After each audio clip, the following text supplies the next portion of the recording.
there are people out there that have been using drugs and developed their habits for 40, 50 years. And it's going to take an equal amount of possibly years to help them realize that life can be very difficult and impossible if you continue that. We help the person identify certain spheres related to people, places, and things that, again, provide utility for the commission of these acts or utility for the drug dependence. And then by identifying those folks, the money, the people, the places, we then help them develop alternatives.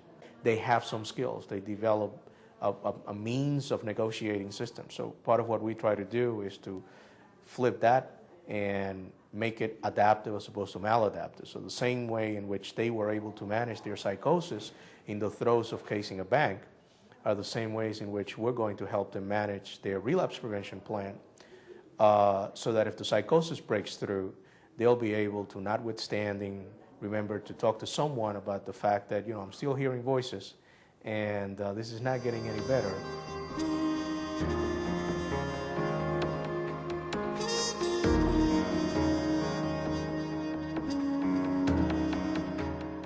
Most people in prison, unfortunately, have a substance abuse history, either using, selling, or being involved in drugs in one way, shape, or form or another, all of which is addictive. The selling and the money and the lifestyle is as addictive as using. I made bad choices. That's the word you use. Bad choices. All right? Thinking that, and I was using, because, you know, naturally drugs what got me in jail, first of all. When you're in drugs, you got to pay for it. I wasn't working, so I was taking it. I was derived from my own family. I started using drugs when I was 13, so this is a life that I've never known. I started getting high at 13, and I never knew what it was to be clean and sober and be a responsible person and be reliable. And my daughter told me, she said, "You're so reliable today." Hello, she said, "I can call you for anything and you're there." And she's there for me. My oldest daughter, she told me, "Say, not only you my mother today, you're my best friend." This is a drug-free environment. Yes. It's a clean and sober house. And we're very low threshold for when people initially come in. Someone could have been using a few days before. We don't ask that people have 30 days clean or 6 months clean before they come here. What we ask is that if people have substance abuse issues, which 95% of our residents do, that they be willing to work with it. They be willing to do something about it, whether it be outpatient drug treatment, therapy, Narcotics Anonymous. And also, we do drug screening. We've been very fortunate. We have had relapses, but overall, our clients are doing pretty good.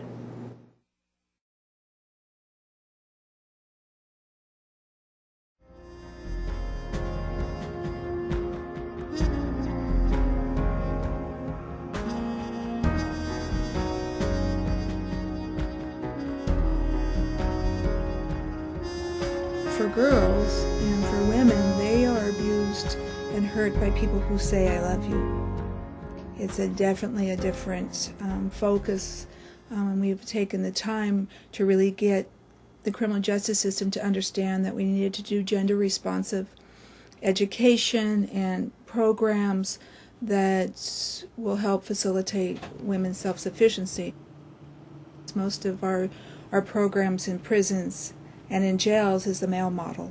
So work on substance abuse issues surrounding women's issues, their mothers, their body image, their sexuality, self-esteem, and they're really painful issues that the women seem to really be able to start to grasp who they are and why they do what they do and where they've come from, these circumstances, to deal with relationships. And the majority of women come to jail for usually a man, some way involved, whether it's to keep the man they want to use with him, to stay with him, to sell themselves to stay with him,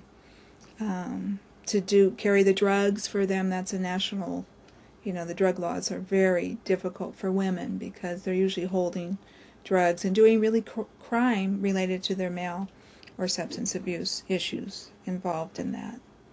Our parenting piece deals with the issues, how the children feel about their parents being gone, real issues, and what it's like when they return and how they're going to have to face up to the fact that they were in jail and what their child's going through and what they're going through and what the difficulties are going to be. Well, I'd say, obviously the purpose is substance abuse treatment, but also it's to have substance abuse treatment within the context of the family, because a lot of times, obviously the whole system is affected by drug use or by illegal behaviors, and oftentimes the women come and they haven't bonded with their child, or maybe they haven't even lived with their child, or they haven't been able to have a functional relationship with their child. And so within the substance abuse setting, we attempt to really support them in developing that relationship and developing parenting skills, and then also providing a therapeutic environment for the child as well, because oftentimes the child has experienced trauma or just separation from the parent.